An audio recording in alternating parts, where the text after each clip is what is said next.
What's going on, trainers? Episode 45 of Pokemon Horizons, and that is it. That is it for Rico and for Rico.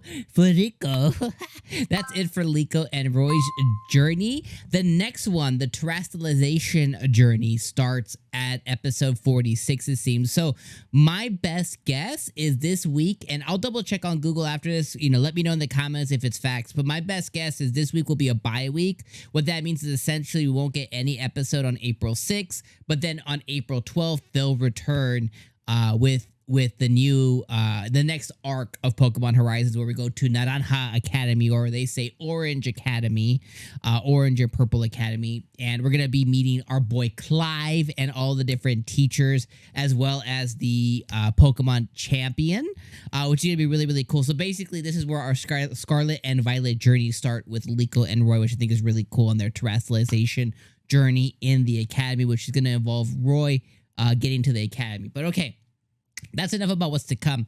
Episode 45 was absolutely fantastic. It was fantastic. Did you guys see the shiny Zygarde at the end of the episode when the bad guy was there and the shiny Zygarde? I was like, shiny Zygarde, oh my god, it's white.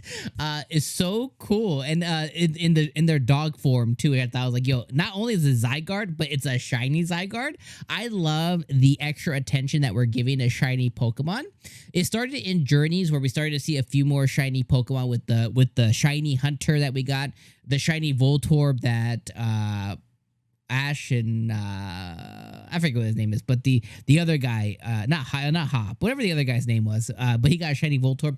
So I like that we're getting more shiny representation in Pokemon, because shiny Pokemon to me has been such a big part of my life, and I love shiny hunting. If you guys have, well, I don't know if you guys have, but on our gaming channel, me and my wife used to stream multiple times a week, and we would do shiny hunting streams like 3-4 times a week, and I love shiny hunting. So a big part of my Pokemon journey, and I love that we're seeing more shiny Pokemon in Pokemon Horizons. But anyways, one of the things that I was thinking of as 𝐒𝐚𝐧𝐻𝐸 and the group was reporting back to their evil Zordon was like, I had this thought. I was like, yo, holy crap, what if the guy that they're reporting to, what if that's Lucius?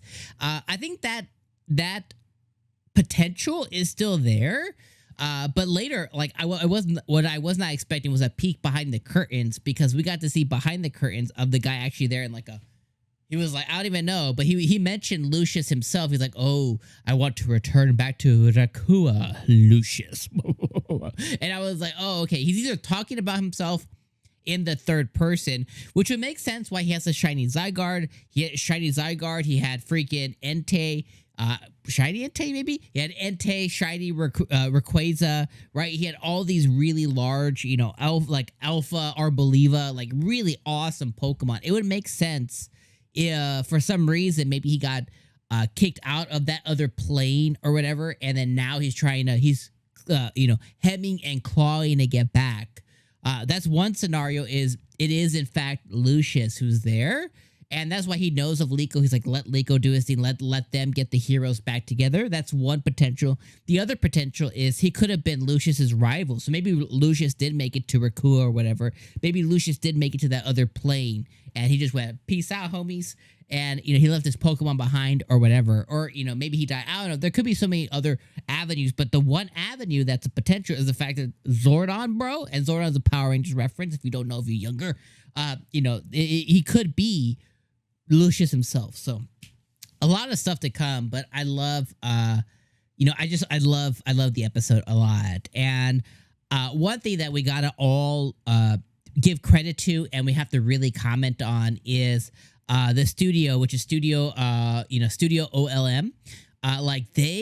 And by the way, if you guys didn't know, Studio OLM also does Apothecary Diaries, which was like one of the best anime of last year to this year. Like, it's awesome.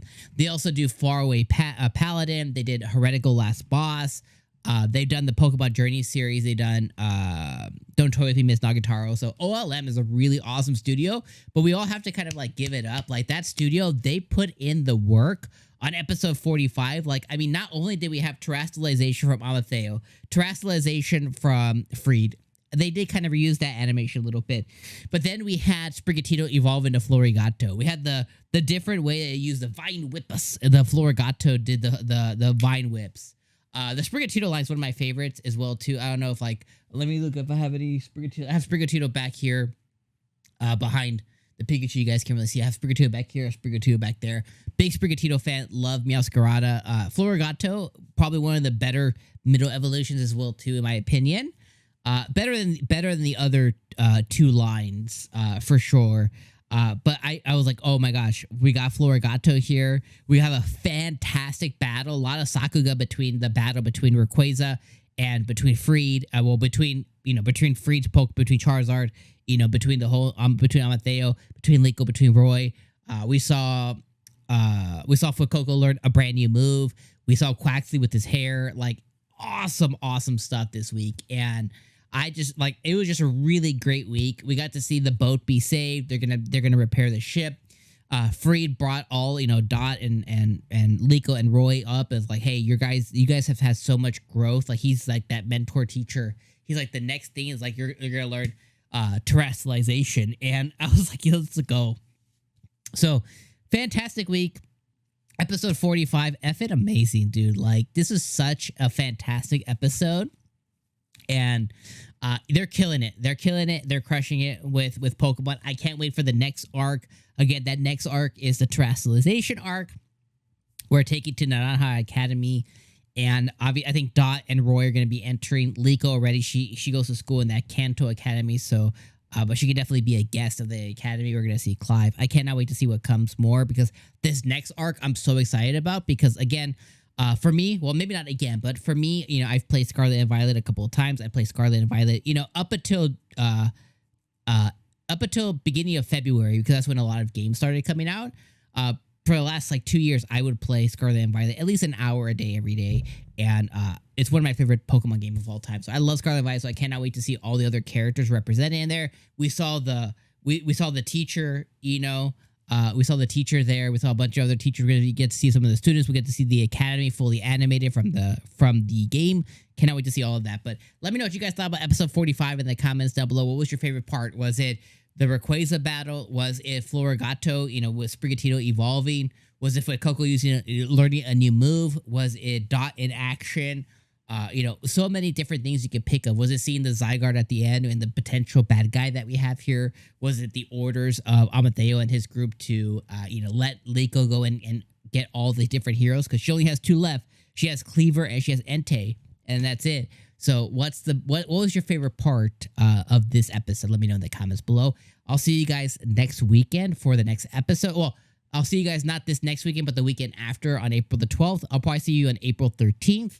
I'll see you for the brand new arc of Pokemon Horizons. Until then, hope to see you for more spring anime right here on the channel. My trainers, my friends, I'll see you in the next one. Peace.